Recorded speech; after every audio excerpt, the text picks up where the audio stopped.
Hello दोस्तों, नमस्कार। FST-01 जो आपका एग्ज़ाम MCQ मोड में होगा। MCQ मोड मतलब मल्टीपल चॉइस क्वेश्चन। 4 ऑप्शन रहेगा, एक ऑप्शन सही रहेगा, वो आपको इस मोड में एग्ज़ाम होगा। देखिए, हर आपके लिए FST-01 जो पार्ट लेके आए हैं, हर एक पार्ट में आपको 30 प्रश्न का एक सीरीज लेके आ रहे हैं। हम ये सीरीज लगभग 10 से 15 वीडियो अपलोड करेंगे। ये आपके एग्ज़ाम के दृष्टिकोण से काफ़ी इम्पोर्टेंट होने वाली है। हर पार्ट में आपको 30 प्रश्न बताएंगे और जिसमें हो सकता है कि जिसमें ऑप्शन देने का होगा उसमें ऑप्शन दे के भी बताएं। और ये मोस्टली वन लाइनर क्वेश्चन होगा। वन लाइनर मतलब क्वेश्चन रहेगा और उसका आंसर रहेगा। जिसमें ऑब्जेक्टिव देने का होगा उसमें ऑब्जेक्टिव मतलब जिसमें उदाहरण ये या 4 ऑप्शन देने का होगा, वो 4 ऑप्शन भी हम आपको दिए हुए हैं। आइए स्टार्ट करते हैं आज का तीसरा पार्ट FST-01 का। चलिए स्टार्ट करते हैं। वीडियो नंबर पार्ट 2 तक हम 59 प्रश्न तक देखे हुए थे। आज हम 60 प्रश्न से देखेंगे। यदि आप वो वीडियो नहीं देखे हैं तो प्लेलिस्ट में FST-01 का डिस्क्रिप्शन में प्लेलिस्ट का लिंक दिया हुआ है, वहाँ से आप देख सकते हैं। चलिए क्वेश्चन नंबर 60 से स्टार्ट करते हैं। देखिए क्वेश्चन नंबर 60। चौथी या 5वीं शताब्दी ईसा तक भारतीय धातु संबंधी कामगारों ने निम्नलिखित में से किसके निर्माण की तकनीकों में काफ़ी उच्च स्तर की पराकाष्ठ को छू लिया था। मतलब चौथी से 5वीं शताब्दी के बीच में भारत के लोग जो थे किस धातु को बनाने के लिए अपना अच्छा करना शुरू कर दिए थे। तो ये कांच के बर्तन जो है बनाने के लिए स्टार्ट कर दिए थे, एक उत्कृष्ट तरह के। आइए क्वेश्चन नंबर 61 देखते हैं। निम्नलिखित में से कौन सा एक प्रौद्योगिकी नीति की अनिवार्यता पर्यावरणीय मुद्दा है। तो ऑप्शन में क्या क्या है? जनशक्ति परीक्षण, ऑप्शन बी है अधिकतम विकास, ऑप्शन सी है आत्मनिर्भरता, ऑप्शन डी है अपशिष्टों का उपचार।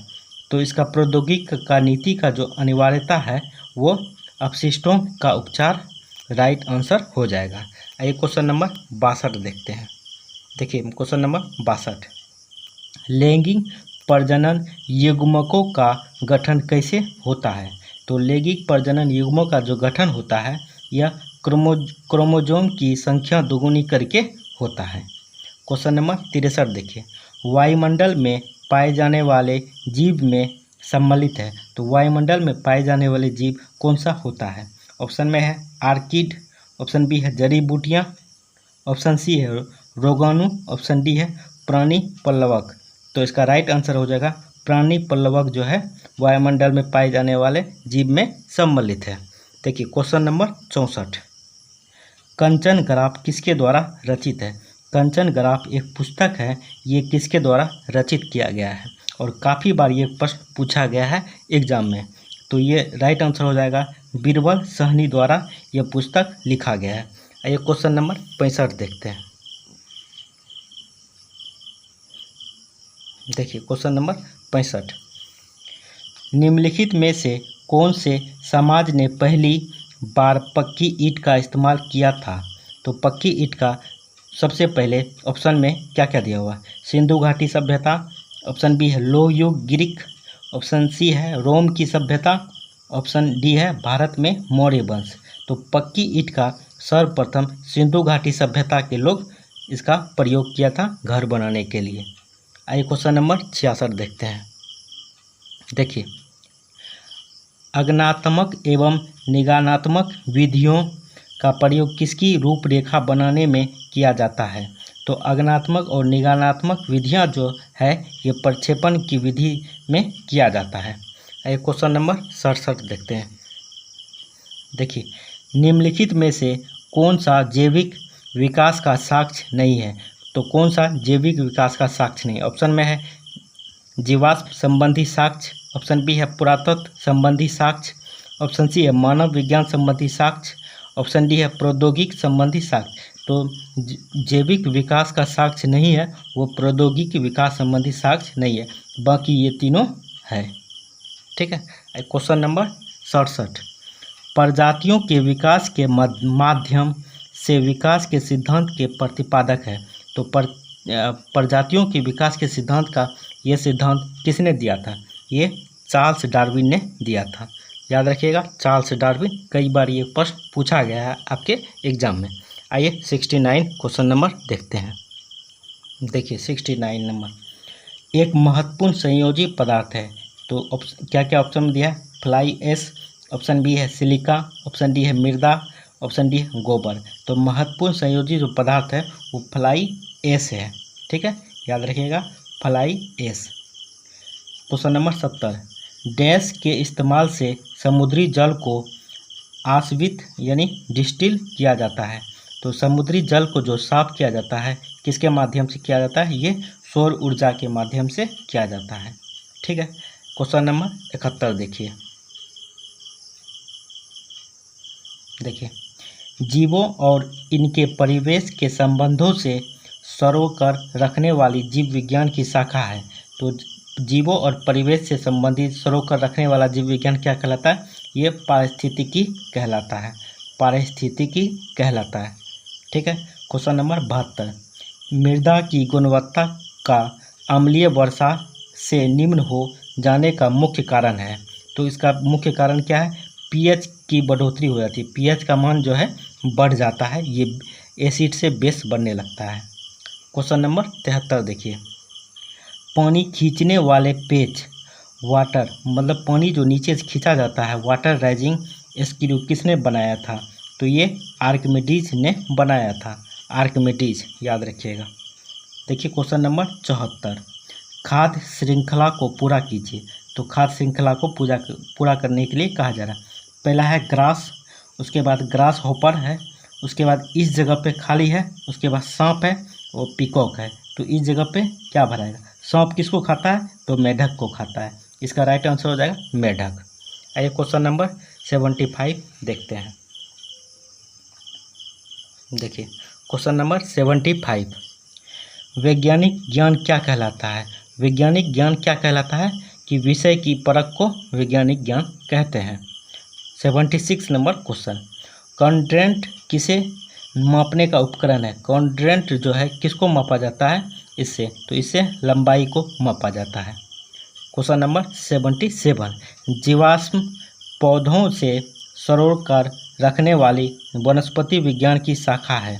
तो जीवाश्म पौधों को सरोकर रखने वाली वनस्पति विज्ञान को क्या कहते हैं? ये पूरा वनस्पति कहलाता है। पूरा वनस्पति कहलाता है। क्वेश्चन नंबर 78 देखिए, आर्गन, हीलियम, क्रिप्टन आदि क्या है? आर्गन, हीलियम और क्रिप्टन जो है ये इनर्ट गैस है, जिसको हिंदी में कृत्रिम गैस कहते हैं।